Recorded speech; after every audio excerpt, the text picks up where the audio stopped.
রাখবেন। আল্লাহর কাছে শুধু এইটুকু দোয়া করবেন, আল্লাহ যাতে আমাদেরকে ওসমান হাদিকে যে স্বাধীনতা সার্বভৌমত্বের পক্ষে তিনি যেভাবে কথা বলতেন সেভাবে যাতে তাকে ফেরত দেয়।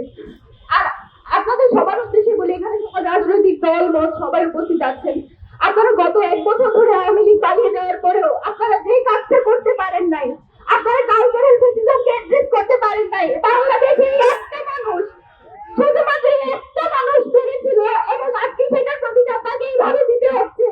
আপনারা যত সুশীলতা করছেন সেটার প্রতিদান আমার ভাইকে দিতে হচ্ছে। আপনারা যেভাবে মিডিয়াকে তথ্য সংগ্রহের মাধ্যমে বারবার যেভাবে নেগেটিভ উৎপাদন করছে সেটার পক্ষে যে আপনারা সম্মতি উৎপাদন করছেন সেটার প্রতিদান আমার ভাইকে দিতে হচ্ছে।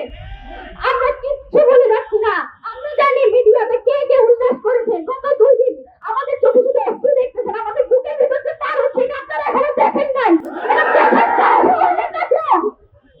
আমার ভাই ফেরত আসবে, বাংলাদেশের স্বাধীনতা সার্বভৌমত্বের পক্ষে কথা বলবে এবং এই মিডিয়াতে যারা বিভিন্ন বয়ান উৎপাদনের মাধ্যমে আমার ভাইকে হত্যাযজ্ঞ করার চেষ্টা করেছে, আমার ভাইয়ের জীবন মৃত্যুর সঙ্গে করে যারা বারবার উল্লাস করেছে, যারা বিজয় উদযাপন করেছে, আমি তাদের সবাইকে চিহ্নিত করে রাখছি। আল্লাহ যদি আমাদেরকে বাঁচায় রাখে, ইনকিলাব মঞ্চ যদি বেঁচে থাকে, বাংলাদেশে কালচারাল ফেস্টিভ্যাল যারা কায়েম করতেছেন আপনাদের সবার জন্য আমরা সারা জীবন সহ্য হয়ে থাকবো, এটা মাথায় রাখবেন। আমি আপনাদের কাছে এইটাই দোয়া করবো, আপনারা আজকে যেখানে আছেন, আমরা আওয়ামী লীগের প্রশ্নে সবসময় সবাই এক থাকি। আমরা এটুকু এক্সপেক্ট করি আপনারা ভোটের রাজনীতির জন্য প্লিজ আমাদের এই সব যে কয়টা মানুষ আছে, যে কয়টা মানুষ এখনো দেশের স্বাধীনতা সার্বভৌমত্বকে টিকায় রাখার জন্য যুদ্ধ করে যাচ্ছে, সেই কয়টা মানুষকে প্লিজ আপনারা বিসর্জন দিয়ে না নিজেদের এই ছোট্ট ভোটের কারণে।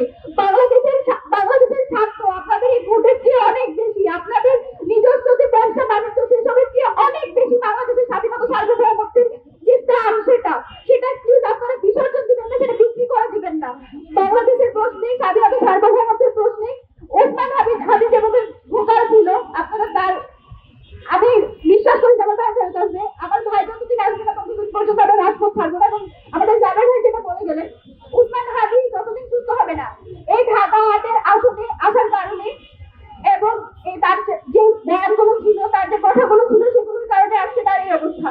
এবং আমি জাবের ভাই, আমাদের ইনকিলাব মঞ্চের যত মেম্বার আছে, আমরা আপনাদের সাথে নিয়ে সংগ্রাম জারি রাখবো এবং ওসমান হাদিকে ইনশাআল্লাহ আমরা সংসদে পাঠাবো।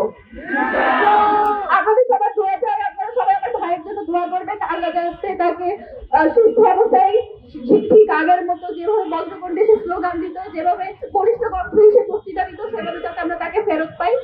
আমার ভাইয়ের জন্য দোয়া করবেন। আর কিছু বলার মতো শক্তি সাহস